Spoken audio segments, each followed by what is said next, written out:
Hello, नमस्कार दोस्तों। Transient study video में आप सभी का स्वागत है।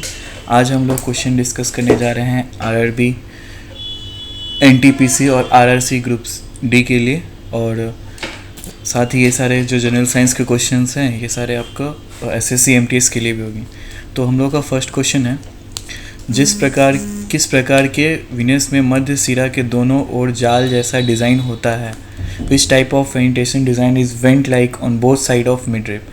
तो इसका जो करेक्ट आंसर जो हो जाएगा ये आपका हो जाएगा ए, यानी कि जालिका रूपी सिरा रेक्टम वेंटिलेशन होता है। ये असल में जो पत्ता होता है किसी भी पेड़ का, जो पत्ता होता है या उसका अगर हम लोग फ्रंट देखेंगे तो इस तरह का डिज़ाइन होता है, और इसको हम लोग पैरेलल वेनिटेशन कहते हैं। और जो इसका बैक साइड जब वही चीज़ आप देखेंगे तो बैक साइड में इस तरह के होते हैं और इसमें जाल जैसा स्ट्रक्चर होता है, तो इसको हम लोग रेक्टिकुलेट वेनिटेशन कहते हैं इस वाले को। अब हम लोग चलते हैं नेक्स्ट क्वेश्चन की तरफ। सेकंड क्वेश्चन है, मृदा निम्नलिखित में से किसका एक उदाहरण है जो सॉइल का जो है मिक्सचर, ये किस मतलब इसमें से किसका उदाहरण है। तो जो सॉइल का जो मिक्सचर होता है ये आपका हेट्रोजीनियस मिक्सचर होता है। सॉइल का जो मिक्सचर है ये हेट्रोजीनियस है। हेट्रोजीनियस कहने का मतलब कि आप इन दोनों को जो है आप चेंज कर सकते हैं। होमोजीनियस मिक्सचर में आप इसको अलग अलग जैसे कि नहीं कर सकते हैं, हेट्रोजीनियस में आप कर सकते हैं। अगले क्वेश्चन की तरफ चलते हैं हम लोग। Which mirror is used by the doctor for examine eye, ear, nose and throat. किस प्रकार का जो दर्पण प्रयोग किया जाता है डॉक्टर्स के कारण। तो इसका करेक्ट आंसर हो जाएगा कनकेव मिरर। कनकेव मिरर जो है ये यूज़ किया जाता है डॉक्टर्स के द्वारा। कनकेव मिरर जो है ये डॉक्टर्स के द्वारा यूज़ किया जाता है। इस यहाँ पे इसमें ऑब्जेक्ट को जो है जब हम लोग फोकस और पोल के बीच में रखते हैं, अगर हम लोग ऑब्जेक्ट को फोकस और पोल के बीच में रखते हैं तो इसका काफ़ी इनलार्ज इमेज बनता है। इनलार्ज इमेज जो है बनता है, तो इसमें हम लोग यूज़ करते हैं। नेक्स्ट क्वेश्चन की तरफ चलते हैं। जो हमारा नेक्स्ट क्वेश्चन है, an amalgam of metal has which the amalgam of metal has which other element. धातु के एक अगलम में दूसरा तत्व क्या होता है। तो इसका जो करेक्ट आंसर हो जाएगा Hg, यानी कि मरकरी, हिंदी में जिसको पारा हम लोग बोलते हैं, ये होता है। अगला क्वेश्चन की तरफ चलते हैं। धातु में निम्नलिखित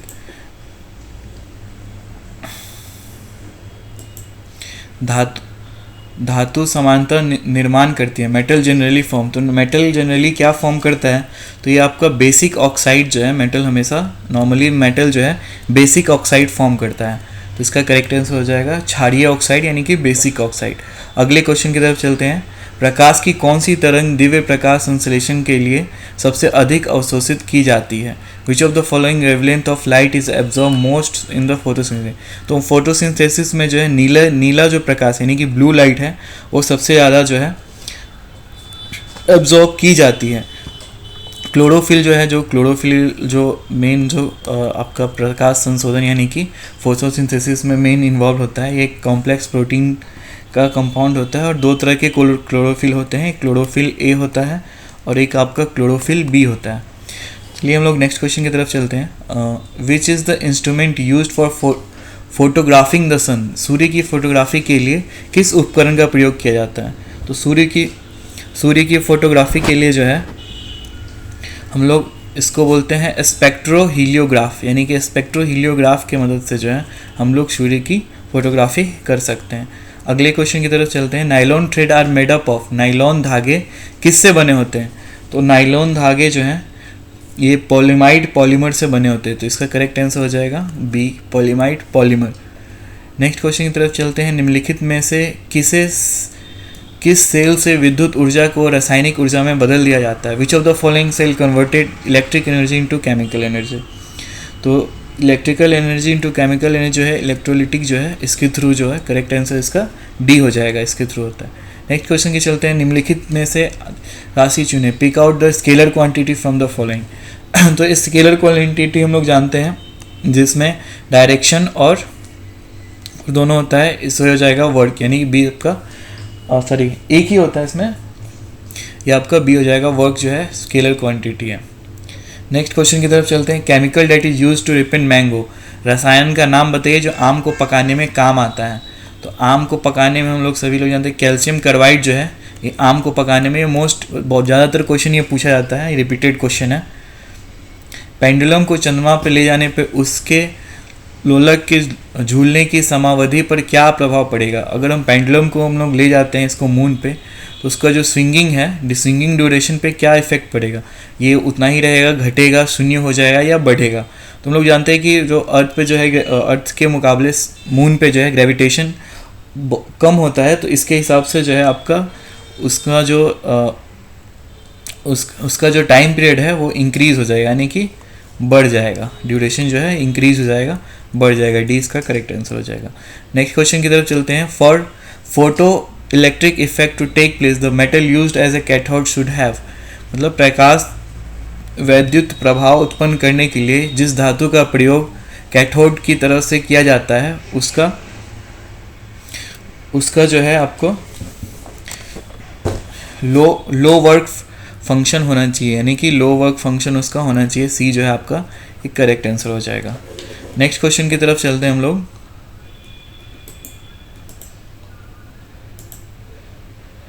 विच organ get affected in Weil's disease, Weil's रोग में कौन सा अंग प्रभावित होता है? तो विल्स डिजीज में हम लोग का जो लिवर जो है, ये लिवर हम लोग का प्रभावित होता है विल्स डिजीज में। ये जो होता है लिपोस्फेरा जो है एक तरह का बैक्टीरिया है, इसके कारण जो है, ये बैक्टीरिया के कारण जो है ये डिजीज़ होता है जो लिवर को काफ़ी नुकसान पहुंचाता है। अगले क्वेश्चन में चलते हैं।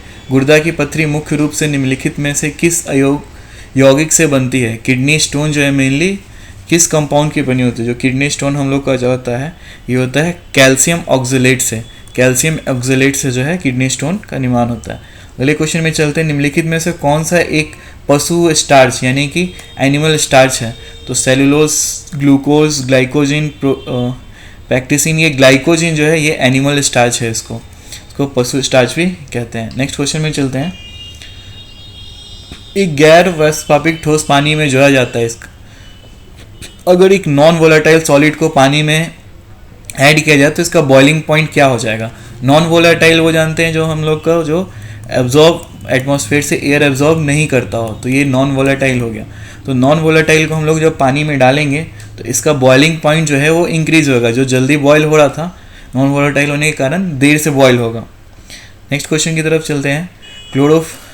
क्लोरोफ्लोरोकार्बन के उत्पादन को कम करने के लिए मेट्रोनियन प्रोटोकॉल को कब अभिसंकित किया गया? मतलब मेट्रोनियल प्रोटोकॉल जो हम लोग जानते हैं, इन्वायरमेंट प्रोटोकॉल जिसे क्वेश्चन अधिकतर पूछता है, ये कब किया गया? तो ये 1987 में किया गया, यानी कि 26 अगस्त जो है, 26 अगस्त 1987 को जो है ये मेट्रोनियल प्रोटोकॉल किया था। और ये जो लागू हुआ था वो हुआ था 26 जनवरी 1989 में जो है ये लागू हुआ था मेट्रोनियल प्रोटोकॉल जो है। नेक्स्ट क्वेश्चन की तरफ चलते हैं। निम्नलिखित में से कौन सा विटामिन रक्त के थक्के के लिए जिम्मेदार है? जो हम लोग का हाथ वगैरह कट जाता है कुछ भी, तो जैसे ही एयर के कांटेक्ट में आता है तो ब्लड क्लॉटिंग होता है, यानी कि खून जो है जम जाता है, तो ये मेनली विटामिन के कारण होता है। ये बहुत ही रिपीटेड क्वेश्चन है, हमेशा पूछा जाता है। तो विटामिन के कारण जो है ब्लड जो हम लोग का थक्का जमता है। नेक्स्ट क्वेश्चन में आते हैं। यूवी स्पेक्ट्रम द्वारा किस प्रक्रिया का अध्ययन किया जाता है? तो यूवी स्पेक्ट्रम द्वारा हम लोग का जो है इलेक्ट्रॉनिक जो है इसका हम लोग स्टडी करते हैं। नेक्स्ट क्वेश्चन में चलते हैं। जब कोई व्यक्ति चंद्रमा पर उतरता है तो उसके शरीर में उपस्थित मतलब उसमें क्या मास और वेट में क्या चेंज होता है? तो अगर हम लोग मून पे जाते हैं तो ग्रेविटेशन कम होता है, तो जो हम लोग का भार जो है मतलब जो वेट जो है वो तो डिक्रीज हो जाता है, क्योंकि वहाँ पे ग्रेविटेशन कांस्टेंट जी का जो वैल्यू है घट जाता है, और मास जो है हम लोग का रिमेन अनचेंज रहता है। इसको याद रखने के लिए मास को जो है आप मास से इसको कंपेयर कर लीजिए। मास जो है उसको चेंज नहीं कर सकते, तो मास जो है हमेशा आपका कांस्टेंट रहेगा। बाकी आपका जो वेट है ये इंक्रीज या डिक्रीज हो सकता है, मतलब वेरी करेगा, ये वेरिएबल रहेगा। ठीक है, अगले क्वेश्चन में हम लोग चलते हैं और हम लोग का ये लास्ट क्वेश्चन भी है आज का।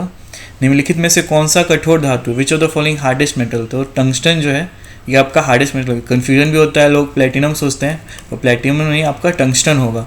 तो आज की वीडियो में इतना ही। कल एक और हम लोग जनरल साइंस के वीडियो के साथ यहाँ पे है जो आपके साथ लेकर के आएंगे। तब तक के लिए पढ़ते रहिए। धन्यवाद।